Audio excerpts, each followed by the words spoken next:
올해 국내 증시를 이끌던 삼성전자와 SK하이닉스가 고점 논란의 중심에 섰습니다. 외국계 IB를 중심으로 반도체 상승 랠리가 이제는 막바지에 왔다는 목소리가 나오면서부터인데요. 이와 관련해서 뉴스핌 이광수 기자와 함께 이야기 나눠보겠습니다. 안녕하십니까? 안녕하세요. 네, 기자 먼저 반도체 업종의 고점 논란 출발점이 어딘지부터 살펴볼까요? 네, 이제 반도체 업종의 고점에 대한 우려는 주기적으로 있어 왔는데요. 네. 최근에는 미국 투자은행 모건 스탠리가 삼성전자 목표 주가를 낮추는 보고서를 제시하면서 촉발됐습니다. 네. 이제 모건 스탠리는 낸드 플래시 가격이 올해 4분기부터 하락하기 시작했다며 삼성전자에 대한 투자 의견을 비중 확대, 그러니까 삼성전자 주식을 사도 된다고 하는 그런 입장에서 네. 한 단계 아래인 중립 단계로 낮췄습니다. 그러니까 사도 된다고 하는 입장에서 약간 이제 비중을 좀 낮춘 모습인데 네. 사실 모건 스탠리라고 하면 세계적인 투자은행 아닙니까? 네. 아무래도 시장에서 즉각적인 반응이 있었을 것 같은데 어떤가요? 네, 맞습니다. 모건 스탠리가 반도체 업종 고점을 이유로 삼성전자에 대한 부정적인 보고서를 낸 이후 첫 거래일인 지난달 27일인데요. 네. 삼성전자 주가가 하루 만에 5% 이상 급락했습니다. 네. 이제 모건 스탠리의 보고서가 나오기 전에는 270만 원에서 280만 원 사이를 왔다 갔다 하고 있는 상황이었는데 지금은 이제 27일 이후에 꾸준히 하락해 주가가 250만 원 선입니다. 네. 오늘은 약간 소폭 반등하는 모습을 보이기도 하고 있는데 이제 코스피 시가총액 2위인 SK하이닉스 역시 이제 반도체 업종이기 때문에 이 영향을 받지 않을 수가 없는데요. 이제 SK하이닉스는 어제만 6% 넘게 하락해서 76,800원에 마감했는데요. 이제 보면 올해 고점 대비 15% 이상 하락한 수준입니다. 아무래도 반도체 업종에서 가장 큰 부분을 차지했었던 삼성과 SK하이닉스가 좀 타격을 입은 모습인데 이쯤에서 이제 모건 스탠리의 진단이 맞는 건지가 좀 궁금해지거든요. 다른 전문가들의 의견은 어떻습니까? 네, 그 전문가들의 의견도 현재 엇갈리고 있는 상황입니다. 네. 일단 모건 스탠리와 의견을 같이 하는 쪽은 블랙록과 JP 모건입니다. 이제 블랙록은 세계에서 가장 큰 자산 운용사인데요. 네. 이제 블랙록 역시 반도체 산업이 고점을 지났거나 아니면 향후 6개월 내에 지날 것이다. 이렇게 전망하고 있습니다. 네. JP 모건은 내년 내 유망할 종목 13가지를 제시했는데 포스코와 삼성생명, 네이버, KB금융지주 등이 포함되어 있는데 여기에 매년 포함되던 삼성전자가 빠졌습니다. 이번에. 네. 예.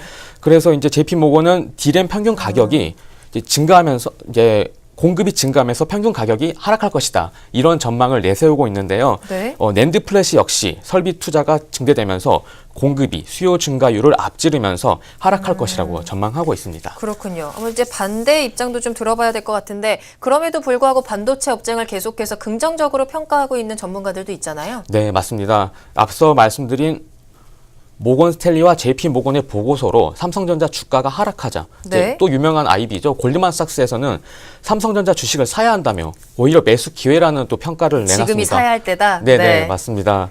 이제 메모리 반도체 산업 사이클에 대한 우려가 과도하게 주가에 반영이 됐다. 이런 지적인데요. 네. 당연히 삼성전자에 대한 평가도 긍정적이었지만 삼성전자 주가에 대한 견해를 바꿀 필요가 없다. 이렇게 지금 평가하고 있습니다. 분명히 반도체 고점에 대한 우려가 있는 것은 사실이지만 너무 과하게 반영이 됐다라는 입장인 거군요. 네.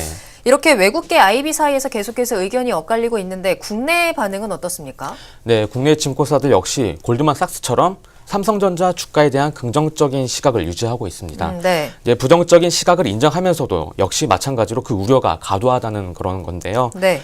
미래세대우는 낸드 가격이 하락하더라도 삼성전자의 출하량이 51% 정도가 증가해서 내년 영업이익이 17조 1천억 원으로 올해보다 39%가량 증가할 것으로 예측하고 있습니다. 네. 이베스트 투자증권은 주가 수익 배율이라고 하죠. PER이 이걸 고려하면 삼성전자는 아직도 저평가되어 있는 상태다.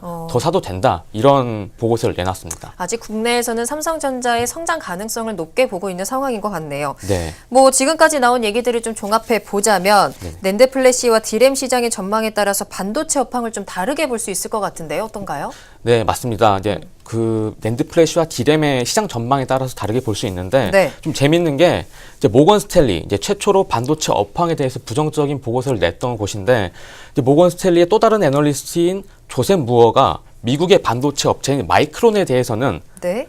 낸드 업황에 대해서 우려할 필요가 없고 D램 전망도 밝다면서 목표 주가를 33달러에서 55달러로 올렸습니다.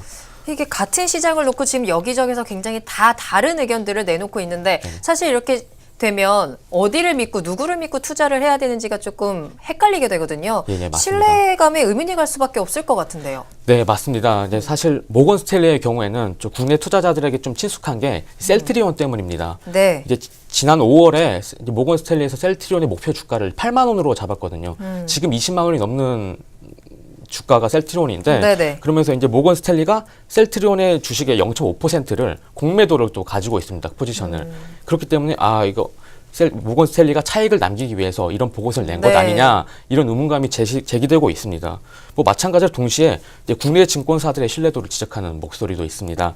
이제 국내 기업들과 워낙 이해관계가 있기 때문에 아무래도 긍정적인 시각만 나오는 것 아니냐 이런 목소리도 한편으로는 있습니다. 그렇군요. 여러 전문가들의 의견을 잘 종합해서 신중하게 좀 투자를 하실 분들은 투자를 해야 될 것 같습니다. 지금까지 반도체 업종 고점 논란에 대해서 이광수 기자와 짚어봤습니다.